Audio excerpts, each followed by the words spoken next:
ఈరోజు నేను మీతో ఒక మంచి కథని, తద్వారా ఒక లెసన్‌ని షేర్ చేసుకోవాలనుకుంటున్నాను. ఇది రీసెంట్‌గా నా క్లాసెస్‌లో ఫ్రీక్వెంట్‌గా జాయిన్ అవుతున్నటువంటి ఒక వ్యక్తి నుంచి వచ్చిన ఒక ప్రశ్న అన్నమాట. ప్రశ్న ఏమిటంటే, "మేడం, కొన్ని ఇయర్స్ నుంచి నేను మీతో ప్రయాణిస్తున్నాను. చాలా నేర్చుకుంటున్నాను. అలాగే అనుభవపూర్వకంగా తెలుసుకుంటున్నాను. అండ్ ఎన్నో విషయాల పరంగా నేను ఉన్నతీకరణ I'm evolving day by day. Mentally, emotionally and physically వ్యక్తిత్వ పరంగా, పర్సనాలిటీ పరంగా కూడా నేను మారాను. చాలా మారాను. అయితే ఇక్కడ నాకు ఒక చిన్న అసంతృప్తి ఉంది. అదేంటంటే నేను అన్నీ గుర్తుపెట్టుకోలేకపోతున్నాను. మీరు చెప్పే ప్రతి దానిని వెంటనే ఆచరణలో పెట్టలేకపోతున్నాను. నేను తెలుసుకున్న జ్ఞానం నాకు గుర్తుండటం లేదు. ఎందుకిలా? నేనెక్కడైనా ప్రయత్న లోపం చేస్తున్నానా? నా సాధన ఇంకెక్కడైనా మెరుగుపడాలా? అని అడిగారనమాట. సో, నాకేమనిపించిందంటే, ఒక చిన్న కథతో వారికి ఈ సమాధానాన్ని చెప్పడం జరిగింది. మరి ఈ కథ ఇక్కడ వింటున్న మీలో కొంతమందికైనా ఉపయోగపడుతుంది అన్న ఒక ఉద్దేశంతో మరల మీతో ఇక్కడ షేర్ చేసుకోవడం జరుగుతుంది. ఒక గురువు ఉన్నాడంట. ఆ గురువు దగ్గర శిష్యరికం తీసుకుంటూ ఒక శిష్యుడు ఎన్నో సంవత్సరాల నుంచి ఉన్నారంట. అప్పుడు శిష్యుడు అడిగారంట, "స్వామి, నేను మీ దగ్గర కొన్ని సంవత్సరాల నుంచి శిష్యరికంలో ఉన్నాను. మీతో సమానంగా అవ్వటానికి ఎంత సాధన చేసినా అది నా వల్ల అవ్వట్లేదు. ఏదో ఒక రకంగా నాకు అవరోధాలొస్తున్నాయి. నేను వెనకపడిపోతున్నాను. నేనెప్పుడు మీ స్థాయికి చేరుకుంటాను? అసలు జన్మే లేనటువంటి స్థితికి ఎప్పుడు చేరుకుంటాను?" అని అడుగుతారన్నమాట. అప్పుడు గురువుగారు ఏమి అనరంట. చాలా నిశ్శబ్దంగా ఉండి వెళ్ళిపోతారంట. సహజంగా ఒక శిష్యుడు గురువు మౌనాన్ని ఎలా అర్థం చేసుకుంటారంటే, సరే, ఇది నాకు సరైన సమయం కాదేమో తెలుసుకోవడానికి అని శరణాగతి పొందినటువంటి శిష్యుడి యొక్క ఆలోచన విధానం. శరణాగతి పొందని శిష్యులుంటారు చూసారో, వాళ్ళెలా ఆలోచిస్తారంటే, అసలు నేను ఎంత లోబడి ఈ వ్యక్తికి ఇలా అడిగితే, అసలు ఏ సమాధానం చెప్పకుండా వెళ్ళిపోతాడేంటి? ఇలాంటి వ్యక్తి దగ్గర నేనెందుకుండాలి? అని అహంకారంతో వ్యవహరిస్తారనమాట.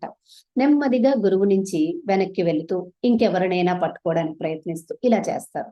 ఇలా రెండవ రకంలో ఉన్న వ్యక్తికి మరుపు ఉండటం సహజమా? కాదా? మీరే ఆలోచించండి. సహజమే. సరే. ఇక్కడ వింటున్న వాళ్ళెవ్వరు ఆ రెండో రకంలోకి రారనే అనుకుందాం. మొదటి రకంలోకి వస్తారు. ఏమిటా మొదటి రకం? గురువు మౌనాన్ని కూడా అంగీకారంగా తీసుకొని సమయము, అలాగే సంసిద్ధత, అర్హత. మరి ముఖ్యంగా అర్హత. సమయము, అర్హత ఉన్నప్పుడే సమాధానాలు లభిస్తాయి. సమాధానాలు అక్కడే ఉంటాయి. కానీ చూడటం రావాలి అన్నది గురువెప్పుడో ఆ శిష్యుడికి చెప్పున్నారనమాట. ఇప్పుడు ఒక రోజు గురువుగారు స్నానానికని వాటర్ కావాలంట ఆయనకి. బకెట్ నిండా వాటర్ కావాలి. సో, శిష్యుడిని పిలిచారు. పిలిచి, "నాయనా, నాకు స్నానానికి వాటర్ రెడీ చెయ్యు" అన్నారు. సరే అని శిష్యుడు బకెట్ తీసుకొని నదికి వెళ్ళబోయాడనమాట. గురువుగారన్నారు, "కాదు, కాదు, అలా కాదు. బకెట్ కాదు.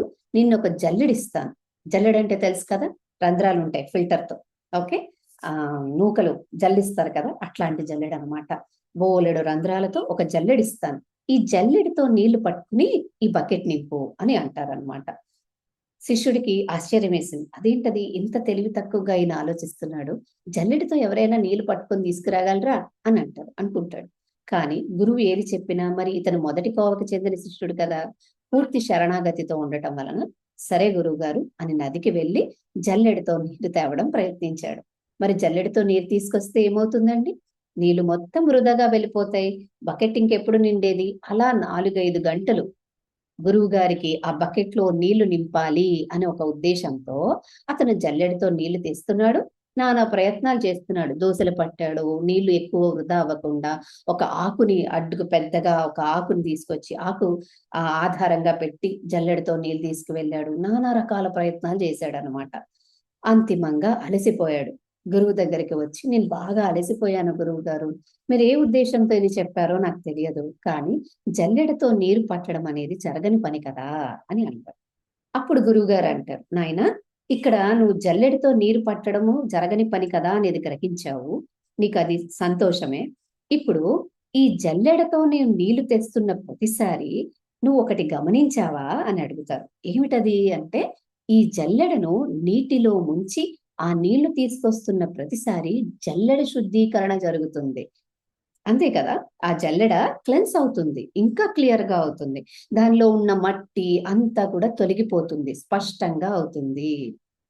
అదే విధంగా ఒక సాధకుడు కూడా తాను నేర్చుకున్నటువంటి అనేకమైనటువంటి సాధనల్లో, తాను సముపార్జించినటువంటి జ్ఞానంలో సమస్తాన్ని పట్టి ఉంచడం అనేది అసాధ్యము. ఎలా అయితే జల్లెడ రంధ్రాలు ఉండటం వలన నీళ్లు పట్టి ఉంచడం అనేది అసాధ్యమో, అలాగే ఒక సాధకుడు తనలో ఉన్నటువంటి సరికానిది తొలగించకుండా ఆలోచనలో, భావాలలో, నడవడికలో, దృక్పథాలలో, చేష్టలో, చూపులో, ఆహారంలో అన్నిటిలోనే ఏవైతే సరికానివి ఉన్నాయో అవి సరి చేయకుండా, ఎందుకంటే అవే రంధ్రాలు, జల్లెడలో ఉన్నటువంటి రంధ్రాలు, వాటిని సరిచేయకుండా నువ్వు ఆ జల్లెడతో నీళ్లు తీసుకురావటం ఎలా అవుతుందో, అలాగే ఇక్కడ కూడా ఏదైతే నీకు అవసరమో అది మాత్రమే నీకు నీ దగ్గర ఉంటుంది, అది మాత్రమే ఆ సమయాన్ని గుర్తొస్తుంది.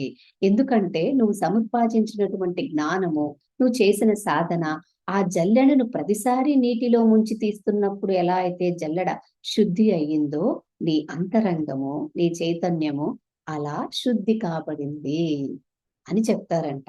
అట్లా శిష్యుడికి అప్పుడు అర్థమవుతుంది, అరే అప్పుడు నేను సమాధానం కోసం ఎదురు చూడలేదు కాబట్టి, ఇప్పుడు సమయం వచ్చింది కాబట్టి మా గురువు గారు ఎంత చక్కగా చెప్పారో. అన్ని చదువు, అన్ని విను, అన్ని సముపార్జించు, కానీ ఏది గుర్తుపెట్టుకోవాలన్న ప్రయత్నం చేయొద్దు. ఎందుకంటే అది సహజంగా జరగాలి, ప్రయత్నపూర్వకంగా కాదు. సహజంగా జరిగినదే నీతో శాశ్వతంగా నిలబడుతుంది. కనుక ఒకవేళ ఏదైనా సందర్భం వచ్చింది, అరే నాకు ఇది ఆల్రెడీ ఎలా చేయాలి, ఎలా ఉండాలి, ఎలా ఆలోచించాలో నాకు తెలుసు, కానీ నేను ఇక్కడ అప్లై చేయలేకపోయానే అనుకుంటావా? ఒకవేళ అలా అనుకుంటే అక్కడ అంతే అవసరమేమో, దాన్ని అంగీకరించు. తర్వాత ఎప్పుడు అవసరమో అది స్పాంటేనియస్ గా ఒక స్పార్క్ ఆఫ్ లైట్ మాదిరిగా నీకు గుర్తొస్తుంది. ఇదే ఆత్మ వ్యవహరించే విధానం. ఎప్పుడైతే సంపూర్ణ శరణాగతితో నీతో నువ్వు శరణాగతి అయి ఉంటావో, అంటే మీ ఆత్మకు మీరు శరణాగతి ఉంటారో, అప్పుడు జరిగే అద్భుతాలు ఇవన్నమాట. జీవిత ప్రవాహంలో వెళ్ళిపోవడం గొప్పతనం కాదు. ఆ ప్రవాహాన్ని అర్థం చేసుకుని ప్రవాహ దిశని మార్చుకోగలగటమే గొప్పతనం. అదే మాస్టరీ అండ్ స్పిరిచువాలిటీ. ఆధ్యాత్మికతలో ఒక మాస్టరీ అంటారు కదా, because no one is a master. అందరూ ఆ నేర్చుకునే దిశలోనే ఉంటారు కదా. సో ఆ నేర్చుకునే దిశలో మాస్టరీ అనేది స్టెప్ బై స్టెప్ వస్తుంది. అలా వచ్చినప్పుడు జీవిత ప్రవాహానికి ఎదురు వెళ్లకుండా ఆ ప్రవాహం యొక్క దిశ మార్చుకోవడం రావాలి. అదే ఆధ్యాత్మిక సాధన, అదే జ్ఞాన సముపార్జన అని గురువు శిష్యుడికి చెప్తారంట. అది మరి ఇది మీకు ఎంతవరకు వర్తిస్తుంది, అసలు మీరు ఇందులో ఏం నేర్చుకున్నారు, మీకు కలిగినటువంటి రియలైజేషన్ ఏమిటో నేను కూడా తెలుసుకోవాలనుకుంటున్నాను. కనుక ఈ వీడియోకి కామెంట్ సెక్షన్ లో మీ వివరణను తెలియజేయండి. సో దట్ మీకేమైనా ప్రశ్న ఉన్నా నేను చెప్పిన దాంట్లో ఐ డెఫినెట్లీ రెస్పాండ్. అలాగే ఇలాంటి ప్రశ్నలు మీలో ఏవైనా ఉన్నా కామెంట్ సెక్షన్ లో మెన్షన్ చేయండి. ఇంకొక వీడియోలో ఖచ్చితంగా నేను మీకు అర్థమయ్యే రీతిలో చిన్న చిన్న ఉదాహరణలతోనే సమాధానం ఇస్తాను. బికాస్ అంతిమంగా ఉండేది దృక్పథమే. The way you look at the things dissolves the seer and the seed one. దృష్టిని రెండిటిని డిజాల్వ్ చేసేది ఎప్పుడు, డిజాల్వ్ అయ్యేది ఎప్పుడు అంటే చూసే దృక్పథం మారినప్పుడే. Okay, thank you so much everyone. See you soon in another video. Thank you.